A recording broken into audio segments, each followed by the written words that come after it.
கர்த்தர் நல்லவர், அவர் கிருபை என்றும் உள்ளது. ஆமென் சொல்லலாமா? சபை ஆரம்பத்துல ஆண்டவர் நம்மகிட்ட பேசின சத்தியங்கள் என்ன ஞாபகப்படுத்தலாமா? என்ன பேசினாரு சபை ஆரம்பத்துல? யார் ஞாபகப்படுத்துறது? பிரதர் சொல்லுங்க, என்ன சொன்னாரு? ம். நாம அவர் நமக்கு வேணும் அப்படிங்கிறது பிரத்யட்சமா வெளிப்படையா நமக்கு தெரியுது. ஆனா அவருக்கு நாம வேணும்னு அவர் சொல்றாரு. ஏன்? என்ன தேவை வந்துச்சு? நம்மளை வச்சு அவருக்கு என்ன ஆதாயம்? அவரை வச்சு நமக்கு ஆதாயம் ஒன்றல்ல ரெண்டல்ல கோடி. நம்மளை வச்சு அவருக்கு என்ன ஆதாயம்? ஏன்? நாம அவர் நமக்கு வேணுங்கிறத விட அவரு நம்மளை வேணும்ட்டு சாதிக்கிறாரு. நாம அவரை சுத்தி சுத்தி வர்றது ஆதாயத்துக்கு நியாயமானது. அவருக்கு என்ன ஆதாயம் இருக்கு, என்ன நியாயம் இருக்கு? நம்மளை சுத்தி சுத்தி வர்றாரு. என்ன பதில் இதுக்கு? நாம நம்ம மேல வச்சிருக்கிற அன்பை விட அவர் நம்ம மேல வச்சிருக்கிற அன்பு எக்கச்சக்கம் தாராளம் ஜாஸ்தி. அதனாலதான் அந்த அன்பு தான் நம்மளையும் அவரையும் கட்டி போட்டு வச்சிருக்கு. அன்பின் கயிறுகளால் கட்டுறாரு, ஆனா அன்பு நம்மளை கட்டி போட்டு வச்சிருக்கு. ஆமேனா? கர்த்தர் நல்லவர். வேற என்ன சொன்னாரு? வேற அன்பை குறித்து பேசினாரா? இதான் பேசியிருந்தாரா? இதை புரிஞ்சுக்கிட்ட பவுல் தான் நம்ம அன்பு ஜெயிக்காது, அவர் அன்பு தான் ஜெயிக்கும் சொன்னாரா? இதை புரிஞ்சுக்கிட்ட பவுல் தான் தெளிவா சொன்னாரு, எதுவா இருந்தாலும் அவருடைய அன்பை விட்டு நம்ம பிரிப்பவன் யாருன்னாரு. தேவனுடைய அன்பை விட்டு நம்ம பிரிப்பவன் யார் அப்படின்னு கேட்டாரு கேள்வி. நம்ம அன்பு அவருக்கு முன்னால தோத்து போயிடும். தேவன் நம்ம மேல வச்ச அன்பு நமக்கு முன்னாடி தோத்து போகாது, ஜெயிக்கும். ஆமென். அதான் எப்பயுமே சொல்வேன், நாம தேவன் மேல வச்சிருக்க அன்பை நம்பி கரை சேர முடியவே முடியாது. தேவன் நம்ம மேல வச்சிருக்க அன்பை நம்பி தான் நம்ம கரை சேர முடியும். இந்த அன்பு நம்மளை நத்தாட்டுல விட்டுரும், தேவனுடைய அன்பு கரை சேர்த்துரும். ஆமேனா? அப்ப எந்த அன்பை நாம கெட்டியா பிடிச்சுக்கணும்? நான் உங்க மேல எவ்வளவு அன்பு வச்சிருக்கிற ஆண்டவரே, எவ்வளவு நேசிக்கிற ஆண்டவரே, இப்படியே பேசாதீங்க. இது உங்களை கழட்டி விட்டுருங்கிறேன் நான். கை விட்டுரும், கழட்டி விட்டுரும். ஆண்டவர் நீங்க என் மேல எவ்வளவு அன்பா இருக்க ஆண்டவரே, உங்களை கரை சேர்த்துரும். புரிஞ்சுக்கிட்டீங்களா? அப்ப யார் அன்பை நம்பி நீங்க இந்த வாழ்க்கையை வாழ வரணும்? தேவன் என் மேல வச்சிருக்கிற அன்பை நம்பி நான் இந்த வாழ்க்கையை வாழ வந்திருக்கிறேன் பிரதர், அவங்க ஜெயிச்சிருவாங்க, ஜெயிச்சிருவாங்க. ஆமீன். பவுலை பார்த்தீங்கன்னா எவ்வளவு பேசினாலும் அவருடைய அன்பின் ஆழம் அகலம் நீளம் உயரம் இன்னதென்று அறிய நான் லாபமார்களை குப்பை என்று எண்ணுகிறேன், நஷ்டம் என்று. எப்படி பேசுறாரு? எதுக்காக எதை விடுறேங்கிறாரு பாருங்க. நாம தேவன் மேல வச்சிருக்கிற அன்பை பெருசா பேசுவோம், தேவன் நம்ம மேல வச்சிருக்கிற அன்பை அதை விட பெருசு, அதை குண்டுக்கான்னு பேசுவோம். தப்பு. உங்களுக்காக எவ்வளவு என்ன செஞ்சிருமா, உங்களுக்காக கஷ்டப்பட்டாண்டவர், உங்களுக்காக ஐயோ ஐயோ ஐயோ, உனக்காக அவர் என்ன பண்ணாரு தெரியுமா? நீ உன்னையவே பேசிட்டு இருக்கிய, அவர் என்ன பண்ணான்னு தெரியுமா? ஆமேனா? அப்ப இந்த இந்த தொழுவம் இந்த சபை யாருடைய அன்பை முக்கியப்படுத்தும்? அவருடைய அன்பை தான் முக்கியப்படுத்தும். அவருடைய அன்பை தான் கூப்பிட்டு சிங்காசனத்துல உட்கார வச்சு அழகு பார்க்கும். நம்ம அன்பை தரையில வைக்கும். இங்க உட்காரு, நீ நேசிக்கிற நேசங்கள் தெரியும், உட்காரு. அவர் நேசிக்கிறதுன்னு முதல்ல புரிஞ்சுக்கோ. ஆமேனா?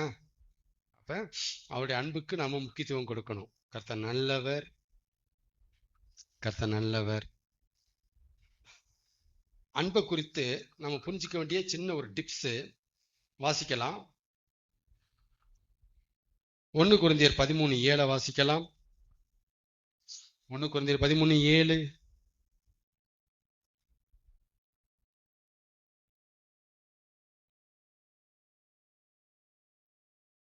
1 கொரிந்தியர் 13:7 வாசிக்கலாம். அன்பு அன்பு சகலத்தையும் தாங்கும், சகலத்தையும் விசுவாசிக்கும், சகலத்தையும் நம்பும், சகலத்தையும் சகிக்கும். அன்பு என்ன செய்யும்? சகலத்தையும் சகிக்கும், சகலத்தையும் தாங்கும். சகிக்கும்னா என்னது? கொஞ்சம் சகிச்சுக்கப்பா சொல்றோமா? அப்படின்னா என்னது? கொஞ்சம் கஷ்டமா தான் இருக்குப்பா, சகிச்சுக்கோ சொல்றோமா இல்லையா? அப்படிலாம் என்ன அர்த்தம் கேட்கிறேன்.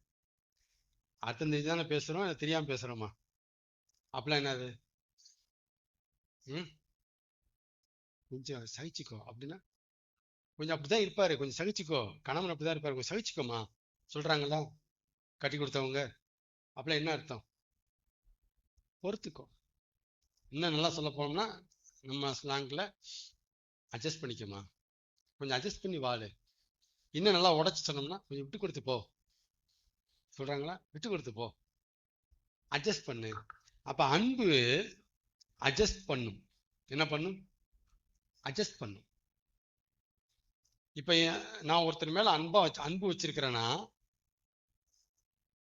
சில தவறுகள், சில குளறுபடிகள், சில கோளாறுகள், சில சேட்டைகள், எனக்கு பிடிக்காத சில விஷயங்கள் அவர் செய்யறத நான் என்ன செய்வேன்? அட்ஜஸ்ட் பண்ணுவேன், சகிச்சுக்குவேன். சரிங்களா? அதனாலதான் பாருங்களேன், மகன் குடிகாரன் என்னதான் குடிச்சிட்டு வந்து அம்மாவை அப்படி இப்படின்ட்டு கண்ணாபுடான்னு திட்டி அடிச்சா கூட தாய் அத சகிச்சுக்கிட்டு சோறு போடுவா. போடுறாளா? ஏன்? ஏன் குடிக்கிறான், அடிக்கிறான், திட்டுறான் நம்மளையே, அப்புறம் எதுக்கு அந்த தாய் அந்த மகனுக்கு சோறு போடுது? எப்படி இதை அட்ஜஸ்ட் பண்ணிக்குது? எப்படி அதை தாங்கிக்குது? எப்படி இதை பொறுத்துக்க முடியுது அந்த தாயாலேயே? அன்பு. அன்பு சகலத்தையும் தாங்கும், சகலத்தையும் சகிக்கும். இதான் அன்பு. அப்ப தேவன் நம்ம மேல அன்பு வச்சிருக்கிறதுனாலதான் நாம அவருக்கு பிடிக்காத காரியங்களை பார்க்கும்போது, பேசும்போது, செய்யும் போது எத்தனையோ இடங்கள்ல அவரு அட்ஜஸ்ட் பண்ணி போறாரு. இது சங்கீதம் நிறைய இருக்கு. நீங்க மட்டும் இருந்தீங்க, ஸ்ட்ரிக்டா இருந்தீங்க, எவன் நிப்பான் அப்படின்னு கேட்டிருக்க சங்கீதத்துல. யார் நிலை நிற்க கூடும்? எவன் நிக்க முடியும் உங்க முன்னாடி? நீங்க அட்ஜஸ்ட் பண்ணி போறதுனாலதான் நாங்க நிக்கிறோம். சர்ற என்ன பேருக்கு என்ன தொல்லியாக்கும்? ஆமா வல்லாண்டவரு. சரி சர்ற. சரி வேற? அடுத்தது போவாரு. என்னது நேற்று பயில் படிக்கலையாக்கும்? சரி அப்புறம் அடுத்தது போவார். இதான் அட்ஜஸ்ட் பண்றது. நம்மளை அட்ஜஸ்ட் பண்றாரு, நம்மளை பொறுத்துக்கிறாரு. இதை நம்பலாமா நான் சொல்றத? என் மேல அவருக்கு அன்பு இருக்குன்னா அப்ப நான் உத்தரவாதமா சொல்றேன், அவர் என்னை அட்ஜஸ்ட் பண்ணித்தான் ஆகணும். என்னை அட்ஜஸ்ட் பண்ண மாட்டேனாருன்னா என் மேல அவருக்கு அன்பு இல்லைன்னு அர்த்தம். பைபிள் என் மேல அன்பு இருக்குன்னு சொல்றது போய். பைபிள் போய் சொல்லுமா? போய் சொல்லாது. அப்ப என் மேல அன்பா இருக்கிறாரா? அப்ப என்னை அட்ஜஸ்ட் பண்ணுவாரா, பண்ண மாட்டாரா? என்னை சகிச்சுக்குவார், என்னை பொறுத்துக்குவார், என்னை அட்ஜஸ்ட் பண்ணுவார். ஆமாண்ணா. இது நம்ம அன்பை குறித்து நாம புரிஞ்சுக்கிட்டது. வெளிப்படுத்தின விசேஷம் 3ஆம் அதிகாரம் எடுங்க. வெளிப்படுத்தின விசேஷம் 3ஆம் அதிகாரம். வெளிப்படுத்தின விசேஷம் 3ஆம் அதிகாரம்.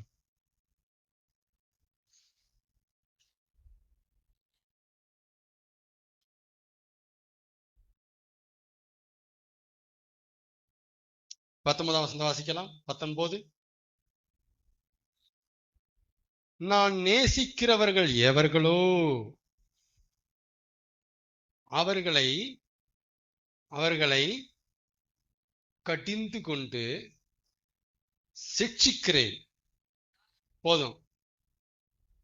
இங்க ஆண்டவர் ஒரு வார்த்தையை பயன்படுத்துறாரு. நான் அன்பு வைத்திருக்கிறவர்கள் எவர்களோ, நான் யார நேசிக்கிறேனோ, நான் யார் மேல அன்பு வச்சிருக்கிறேனோ அவங்கள திட்டி, பல்ல கடிச்சு, அரட்டி, உருட்டி, கடிந்து கொண்டு சிட்சிக்கிறேன். ஆமேனா? அன்பு அட்ஜஸ்ட் பண்ணும். அது மட்டும் இல்ல, ஸ்ட்ரிக்டா இருக்கும். சொல்லுங்க. அன்பு அட்ஜஸ்ட் பண்ணும். அது மட்டும் இல்ல, ஸ்ட்ரிக்டா இருக்கும், கண்டிஷனா இருக்கும். அப்ப என் மேல அவருக்கு அன்பு இருக்கிறது உண்மைனா என்னை அவர் என்ன பண்ணிருப்பாரு? ஃபர்ஸ்ட் என்னைய அட்ஜஸ்ட் பண்ணுவாரு. அப்புறம் என்ன பண்ணுவாரு?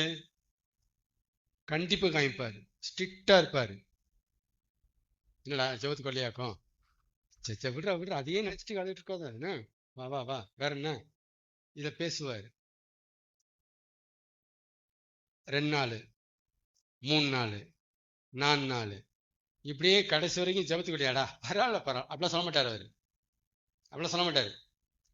சொல்லுவார், அட்ஜஸ்ட் பண்ணுவார், அட்ஜஸ்ட் பண்ணுவாரு. அப்புறம் டேய் நீ ஜெபத்துக்கு நாளைக்கு வரல, வர வைப்பேன். இதுதான் கண்டிப்பு. நான் உன்னை வர வைப்பேன். நீ பைபிளை படிக்கல, படிக்க வைப்பேன். நீ தொலைஞ்சுன்னு வச்சுக்கோ, யார்கிட்ட விளையாடுற நீ, எல்லாம் தாண்டா எல்லாம் அப்படின்றாரு. இதுதான் ஸ்ட்ரிக்ட்.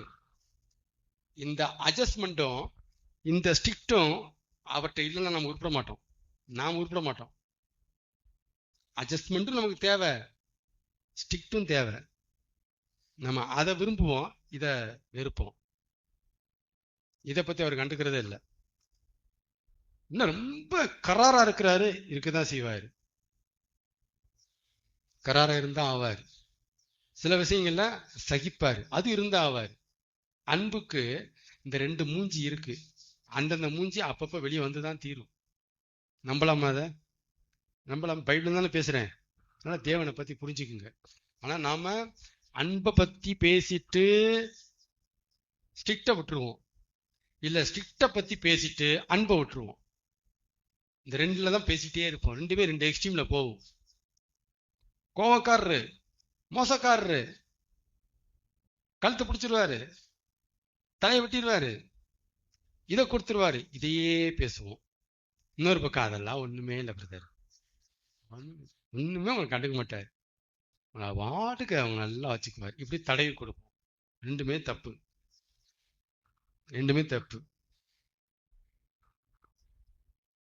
அவர் என்னை காயப்படுத்தி காயம் கட்டுகிறார். இதான் கரெக்டான அண்டர்ஸ்டாண்டிங். காயப்படுத்துறது அன்புதான், காயம் கட்டுகிறது அன்புதான். அடிக்கிற கை தான். என்ன அழகா சொல்லி வச்சிருக்கிறாங்க. நம்ம பைபிளை மட்டும் சொல்லிக்க மாட்டோம், ஆண்டை பத்தி பேசவே மாட்டோம், அந்த கோணத்துல வரமாட்டோம். அடிக்கிற கை தான் அணைக்கும், அன்னைக்கும் காயப்படுத்தி காயம் கட்டுகிறார். இதை யோபு அன்னைக்கு சொன்னாரு, இன்னைக்கு தமிழர்கள் இப்படி சொல்லி பழகுறாங்க. அடிக்கிற கை தான் அணைக்கும். கோபம் இருக்கிறவன்ட்ட குணம் இருக்குண்டி, கேள்விப்பட்டிருக்கீங்களா? இதான். ஆமேன். 1 யோவான் 1ஆம் அதிகாரம் 7ஆம் வசனம். அன்பை குறித்து நல்லா புரிஞ்சுட்டு வாங்க. ஒரு பக்கம் மட்டும் பார்க்காதீங்க, இன்னொரு பக்கத்தை பார்த்து அப்சர்வ் பண்ணுங்க. அன்பை பேலன்ஸ் பண்ணி பேசணும். 1 யோவான் 1ஆம் அதிகாரம் 7ஆம் வசனம். 1 யோவான் 1ஆம் அதிகாரம் 7ஆம் வசனத்தை வாசிக்கலாமா? தேவன் ஒளியாய் இருக்கிறது போல நாமும் ஒளியிலே நடந்தால் ஒருவரோடு ஒருவர், அப்படின்னு அர்த்தம். அவரோட நாம அவரோட ஐக்கியப்பட்டு இருப்போம். அவருடைய குமாரனாய் இருக்கிற இயேசு கிறிஸ்துவின் இரத்தம் சகல பாவங்களையும் நீக்கி நம்மை சுத்திகரிக்கும், கழுவும், சுத்தப்படுத்தும். யாருடைய பிளட்? ரத்தம் சுத்திகரிக்கும். அப்படிதான் வந்திருக்கு. ரத்தம் சுத்திகரிக்கும். என்னது? தண்ணியை சுத்திகரிக்கிறாங்க, எண்ணெயை சுத்திகரிக்கிறாங்க, அப்படிலாம் என்ன அர்த்தம்? எதுக்காக சுத்திகரிக்கணும்?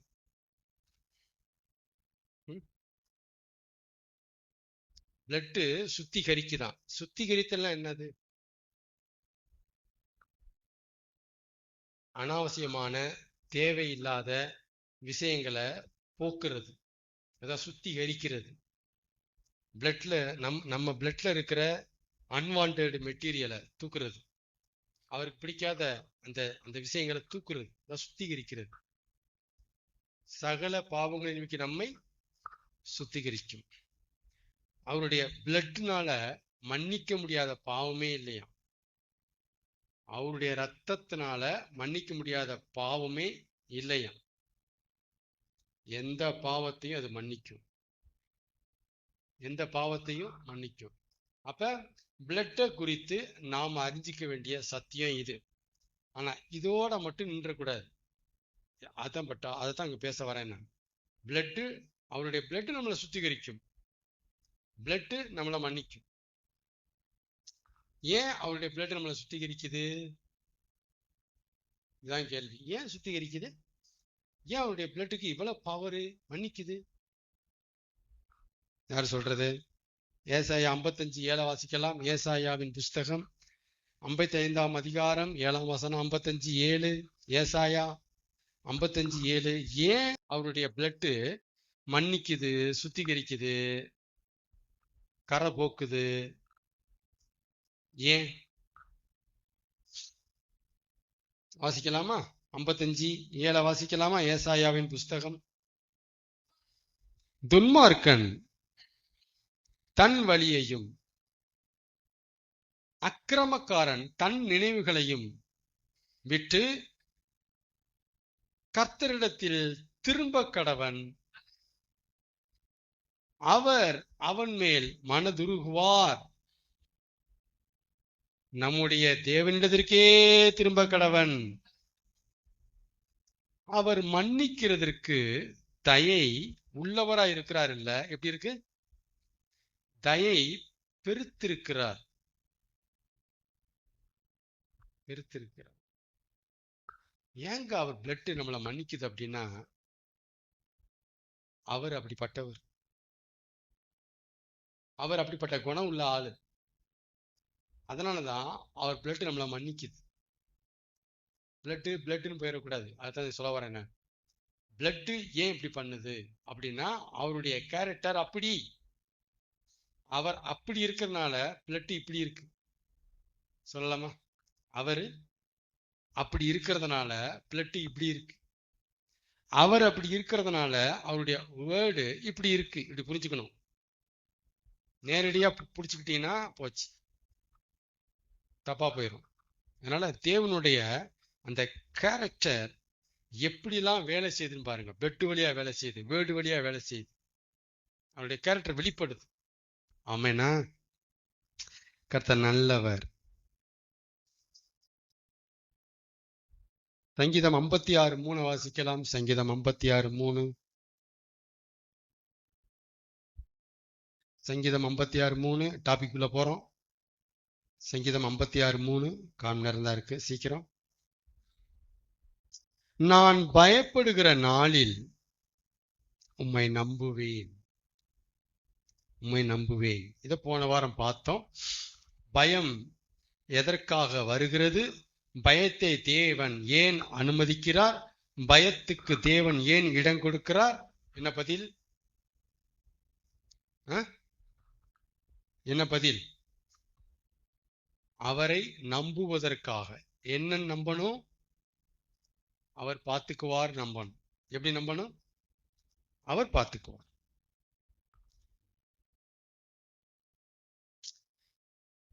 புரிஞ்சுக்குங்க.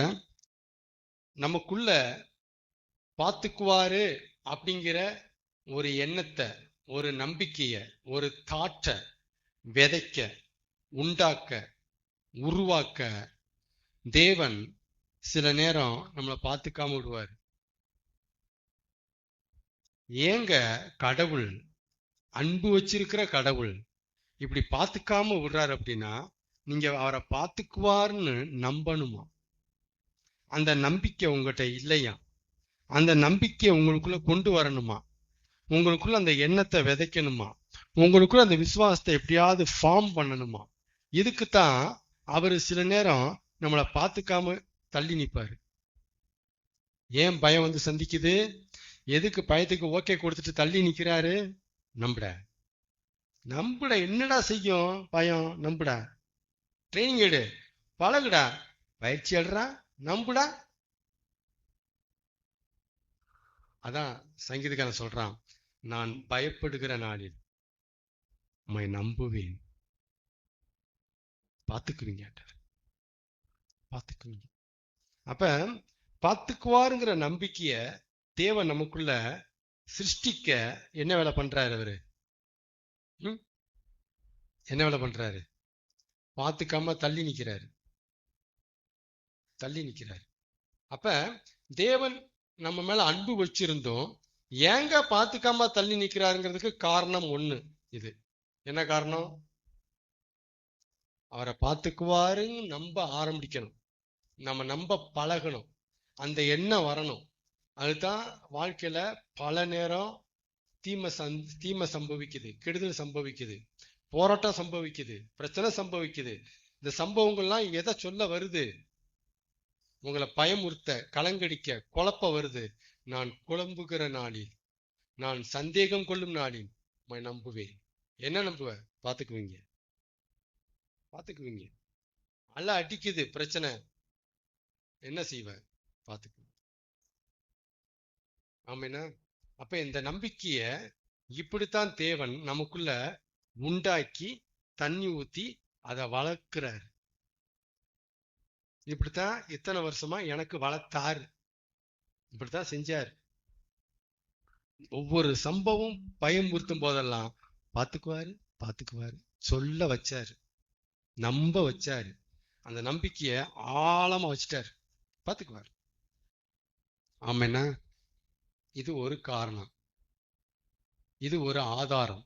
எதுக்கான ஆதாரம் சொல்றேன்? ஏன் என்னைய உயிருக்கு உயிரா நேசிக்கிறவர், எனக்காக சொந்த குமாரன் என்று பார்க்காம தந்தவர், எதுக்கு பார்த்துக்காம போறாரு, எதுக்கு பார்த்துக்காம விடுறாரு? இதான் பார்த்துக்குவார். நம்பு, சும்மா சவள பிள்ளையா இருக்காது, நீங்க நம்பு.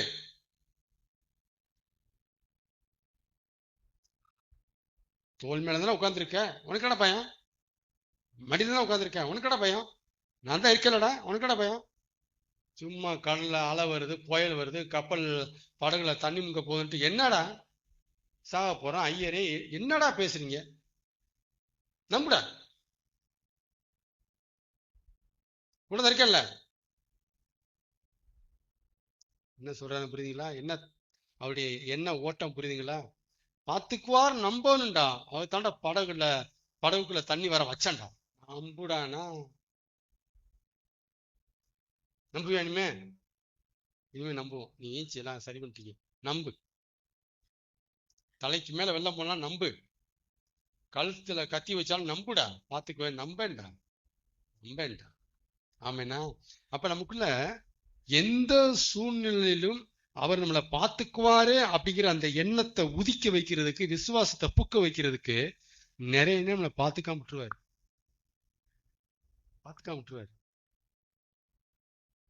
சொல்றேன், பட்டு சொல்றேன், இதான் உண்மை.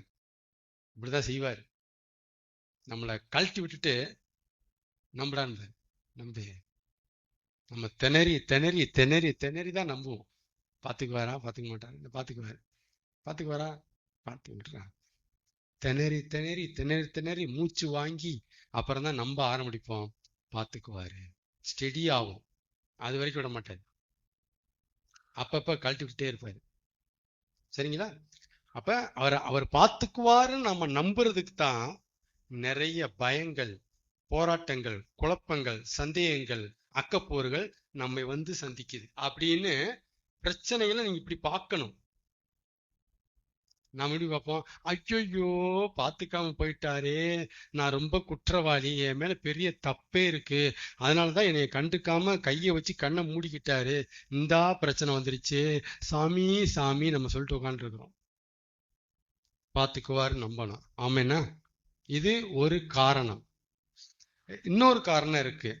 நல்லா பார்த்துட்டு இருப்பாரு, சில பேரை சூப்பரா பார்த்துட்டு இருப்பாரு.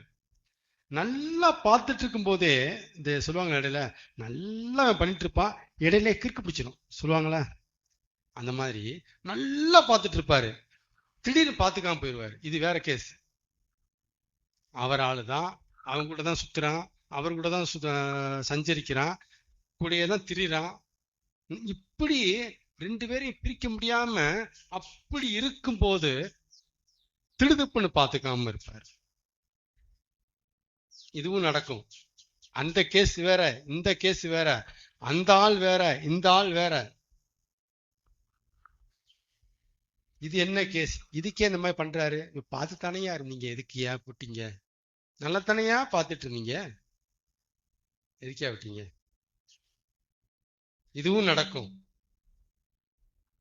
ஏன் தெரியுமா? பார்த்துக்குவார் நம்புறதுக்காக இப்ப விடல, இன்னும் பல மடங்கு டபுள் மடங்கு பார்த்துக்கிறதுக்காக விடுறாரு. இப்படி இன்னும் நல்லா வச்சுக்க, இன்னும் சீர் சிறப்பா வச்சுக்க, இப்படி விடுறாரு. இத்தனை மாடு, இத்தனை ஒட்டகம், இத்தனை இது, என்னப்பா என்னப்பா என்னப்பா, என்ன யோபா என்ன பார்த்துக்கிட்டீங்க? சுத்திலும் வேலி அடிச்சு அடாடாடா என்ன பார்த்துக்கிட்டீங்க? ஐயோ ஐயோ ஐயோ, அந்த தேசத்துல அவன் தான் பெரிய ஆளாமே, என்ன பார்த்துக்கிட்டீங்க? நல்லா தானே பார்த்துட்டு இருந்தீங்க. என்ன அது ஓட எடுத்து சுரண்டிட்டு இருக்கா? என்ன ஆச்சு? என்ன ஆச்சு? பார்த்துக்கிறவரே என்னாச்சு? என்ன ரோட்ல விட்டீங்க? தூக்கி சுமந்துட்டு இருந்தீங்க, ரோட்ல விட்டீங்க போய். நான் பாத்துக்கிறவரே, அவன் பாட்டுக்கு அப்பா வீட்டுல இருந்தான்ல, நான் உங்க அவனத்தை குழியில போட்டு வச்சிருக்கீங்க, என்ன விஷயம்? பழிய போட்டு வச்சு என்ன விஷயம்? ஜெயில போட்டு, ஐயோ என்னையா பண்றீங்க? நல்லா தானையா பாத்துட்டு இருந்தீங்க அப்பா வீட்டுல. இதுவும் நடக்கும், இதுவும் நடக்கும். பட்டு பேசுறேன், இதுவும் நடக்கும். முதல்ல இளமை பருவம், அந்த இளநிலை, இது முதுநிலை. இவங்களை இப்படி போட்டு பண்ணுவாரு, அவங்க அப்படி போட்டு பண்ணுவாரு. பார்த்துக்குவார் நம்பிக்கை வர்றதுக்கு ஒரு ட்ராக் தனியா ஓடும். நம்பிக்கை ஸ்டெடி ஆகி அவரோட சஞ்சரிக்கிறவனுக்கு இன்னொரு ட்ராக் ஓப்பன் ஆகும். அது யோசிப்பு ட்ராக், அது யோபு ட்ராக், அது நகோமி ட்ராக், அது ரூத் ட்ராக், அங்க ஓப்பன் ஆகும். நம்மளாம இதெல்லாம் பைபிள்ல தான் இருக்கு. நம்ம என்ன புரிஞ்சு வச்சிருக்கோம்னா, வாழ்க்கையில நல்லது நடந்துருச்சுன்னா ஆண்டவர் என்னைய பார்த்துக்கிட்டார் அப்படின்னு சொல்லுவோம். சொல்றோமா? பட்டுன்னு வாய் வரும். கெடுதல் நடந்துருச்சுன்னா பார்த்துக்காம போயிட்டாரு பிரதர் அப்படின்னு சொல்லுவோம். இந்த பார்வை, இந்த புத்தி, இதெல்லாம் மாத்தணும். நல்லது நடக்கும்போது மட்டும் பார்த்துக்கிட்டாரு இல்ல, கெடுதல் நடக்கும் போதும் அவர் தான் பார்த்துக்கிட்டு இருக்காருன்னு அர்த்தம். அவர் பார்த்துக்கிறாரு, அவர் பார்த்துக்கிறாரு. படகுல படகு கடல்ல போயிட்டு இருக்கு, முங்க போது பார்த்துக்கிட்டாரா பார்த்துக்கலையா? அங்கதானே இருக்காரு. அவர் பார்த்துக்கிட்டதுதான் அந்த வேலை. சரிங்களா? இந்த மாதிரி நல்லது வந்தா வேற மாதிரி, கெடுதல் வந்தா வேற மாதிரி திங்க் பண்ணாம ரெண்டையும் ஒன்னா பாருங்க. அவர் பார்த்துக்கிறாரு, அதனாலதான் இந்த கெடுதல். இதுல ஏதோ நோக்கம் இருக்கு, அந்த நோக்கம் நிறைவேறும். ஆமேனா? ஆமேனா? புரியுதா? எத்தனை பேருக்கு புரியுது? சொல்றதெல்லாம் புரியுதா? அதனால ஆண்டவர் நம்மளை பார்த்துக்குவா, அவர் நம்மளை பார்த்துக்குவாருங்கிற நம்பிக்கைய நமக்குள்ள உருவாக்கவும், நம்மளை சீரும் சிறப்பும் இன்னும் செமையா வச்சுக்கவும் இந்த பார்த்துக்காம விடுற வேலைய அப்படி பண்ணிட்டே வருவார். கவலைப்படக்கூடாது. ஆமென். அவர் நம்மளை பார்த்துக்கிறார் இல்லையா? தேவன் நம்மளை பார்த்துக்கிறார். எப்ப இருந்து பார்த்துக்கிறார் நீங்க நினைக்கிறீங்க? ஜஸ்ட் நான் எப்ப ரசிக்கப்பட்டனோ பிரதர், நான் ஞானசம் எடுத்தனோ பாத்துங்களா, டேவுல இருந்து என்னை அவர் பார்த்துக்க, அப்படித்தானே? எப்ப நான் பைபிள் தூக்கி வாசிக்க ஆரம்பிச்சனோ அவர் என்னை பார்த்துக்கிட்டார் பிரதர். எப்ப நான் சபைக்கு ஒழுங்கா போக ஆரம்பிச்சனோ அப்ப என்னை பார்த்துக்கிட்டார் பிரதர். அப்ப இருந்து என்னை நல்லா என்னை பார்த்துக்கிட்டார் பிரதர். எப்ப இருந்து தேவன் நம்மளை பார்த்துக்கிட்டாருங்கிற அறிவு நமக்கு இருக்கா?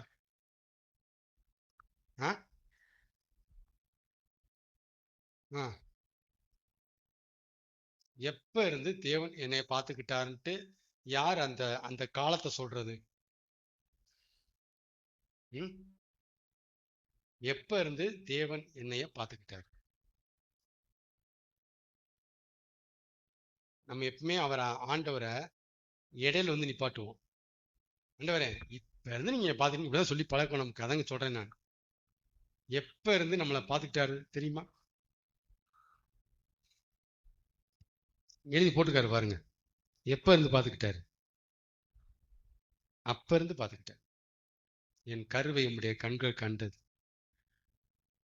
என் தாயின் கற்பப்பையில அந்த முட்டை, அந்த கரு ஃபார்ம் ஆன அந்த டே 1, அந்த செகண்ட்ல இருந்து அவர் என்னை பார்த்துக்கிட்டாரு. இப்ப பார்க்கல அவரு, இப்ப நேத்து பார்க்கல, அப்ப இருந்தே பார்த்துக்கிட்டாரு. நாம தான் அவரை கண்டுக்கல. நாம கண்டுக்கலங்கிறத மனசுல வச்சு அவர் பார்த்துக்காம போகல, பார்த்துக்கிட்டாரு. நம்பலாமா?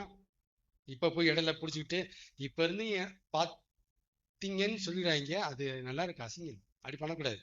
அது வேதத்துக்கு புறம்பான எண்ணம், அப்படி நினைக்கக்கூடாது. நம்ம டே ஒன்ல இருந்து, பிறந்ததுக்கு அப்புறம் இல்ல, கருவை பேசுறேன் நானு. கரு பிறந்த அந்த டே ஒன்ல இருந்தே தேவன் என்னை பார்த்துக்கிட்டார். அவருடைய கரம் என் மேல இருக்கு, என்னை பார்த்துக்கிட்டார். இவ்வளோ தீமை வந்துச்சு, பார்த்துக்கிட்டதுனாலதான். எவ்வளோ நல்ல நன்மை நினைச்சு பார்த்துக்கிட்டதுனாலதான். எல்லாத்துலயும் நோக்கம் இருக்கு, எல்லாத்துலயும் ட்ரைனிங் இருக்கு, எல்லாத்துலயும் விஷயம் இருக்கு. விஷயம் இல்லாம எதுக்கு அவர் கழிச்சு போட மாட்டாருன்னு பல தடவை சொல்லிட்டேன் நான். விஷயம் மேட்ரு வச்சிருக்கிறாரு, பார்த்துக்கிட்டாரு. ஆமேனா?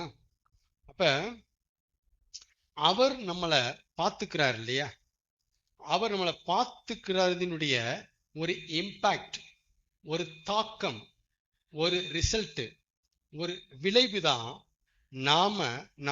நம்ம காரியங்களை பார்த்துக்கிறது.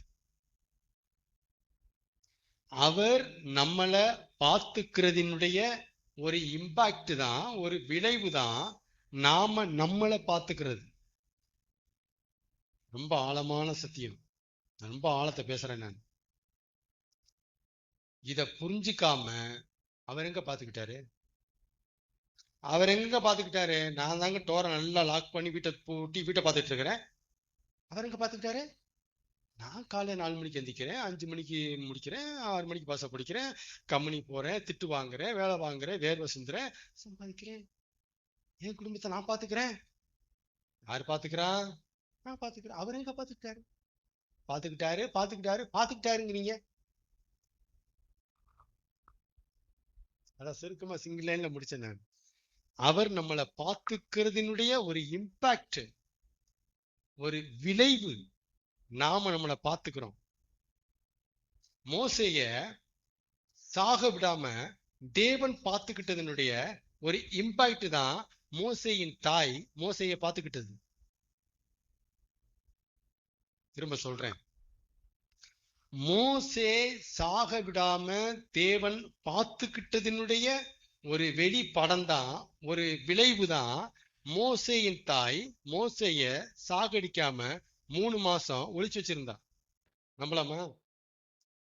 மோசேயின் தாய் எப்படி பாருங்களேன் பார்த்துக்கிட்டா. அப்படியா? அது வெளியே தெரியுது நமக்கு. ஆனா மோசேயின் தாய் மோசேய பார்த்துக்கிட்டதுக்கு சாகாம மூல காரணம் யாருன்னு கேட்டீங்கன்னா தெய்வம். அவரு மோசே சாகாம இருக்கிறதுக்கு பார்த்துக்கிட்டாரு. தாயை கொண்டு அந்த விஷயத்த முடிச்சார். அழகுள்ள பிள்ளை என்று கண்டு 3 மாதம் ஒழித்து வைத்தார். அவளால முடிஞ்சது எத்தனை மாசம்தான்? பெத்த தாயால பெத்த பிள்ளைய பார்த்துக்க முடிஞ்சது எத்தனை மாசம்தான்? 3 மாசம். அப்புறம் என்ன பண்ணிட்டா? பெத்த தாயா இருந்தாலும் எங்க போய் விடணும்? நதியில போட்டான்ல. நதியில போட்டதுக்கு அப்புறம் யார் பார்த்தா? தெரியாதா? சிரிப்பத பார்வோன் குமாரத்தி விளங்கிச்சு. மறுபடியும் அப்படிதான் போறீங்க. பார்வோன் குமார்த்தியை கொண்டு தேவன் பார்த்து கொண்டார். அப்ப பாருங்களேன், முன்னாடி எல்லாம் நமக்கு என்ன தெரியுது? நம்ம பார்த்துக்கிட்டோம். ஆனா பின்னால தேவன் பார்த்துக்கிட்டாருங்கிறது தெரிய மாட்டேங்குது. அதான் ஆண்டவர் பேசுறாரு. அதனால டே 1ல இருந்து அவர் நம்மளை பார்த்துட்டு இருக்கிறாரு. இப்பயும் இந்த நிமிஷமும் உங்களை பார்த்துக்கிட்டு தான் இருக்கிறாரு. நம்பாட்டினாலும் இதுதான் நிஜம், நான் சொல்ல விட்டுட்டாலும் இதுதான் நிஜம். ஆமென்னா?